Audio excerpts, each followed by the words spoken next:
Who were the hipsters of the Beat generation? Imagine a time when young artists and writers decided to break free from the usual way of life. They wanted to live differently, think differently, and create art that reflected their true selves. That's what the Beat generation was all about. Now, within this movement, there was a group often called the hipsters. But these weren't just trendy dressers. They were the original rebels of the art scene. They loved jazz music, poetry, and spontaneous art. Think of them as the cool kids who didn't follow the crowd but instead made their own rules.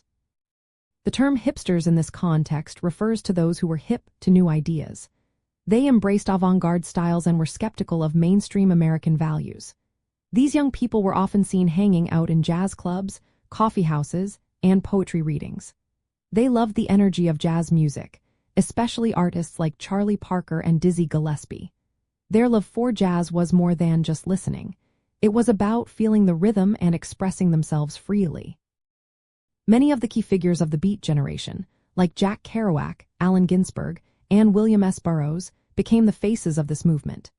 They wrote raw, immediate works that captured their desire for freedom and authenticity. Their writing often came from long nights of writing in cafes, fueled by coffee and sometimes drugs like Benzedrine. Their work broke away from traditional styles, using spontaneous, free-flowing language that reflected their restless spirit. The hipsters of the Beat era also experimented with Eastern philosophies, exploring ideas from India and Asia. They tried drugs like marijuana and peyote, which were shocking to many Americans at the time. They also explored new lifestyles, including free love and communal living. These ideas would later influence the hippie movement of the late 60s. Places like San Francisco's Haight-Ashbury district became hubs for both the Beat and hippie scenes, blending their shared love for art and rebellion.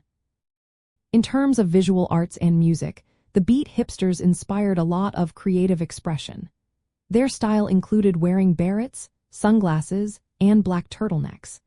They gathered at coffee houses and jazz clubs, where poetry readings and improvisational music thrived. Their influence can be seen in bands like the Velvet Underground and poets like Patti Smith, who kept the rebellious spirit alive through their art. Even today, the image of the Beat hipster lives on as a symbol of creative freedom and nonconformity. They showed that art and life could be intertwined, and that questioning authority could lead to new ways of thinking.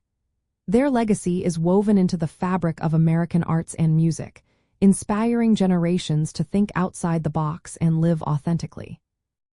So, when you hear about the rebellious artists and writers of the 1960s, remember, they were the original hipsters who dared to be different and changed the cultural landscape forever.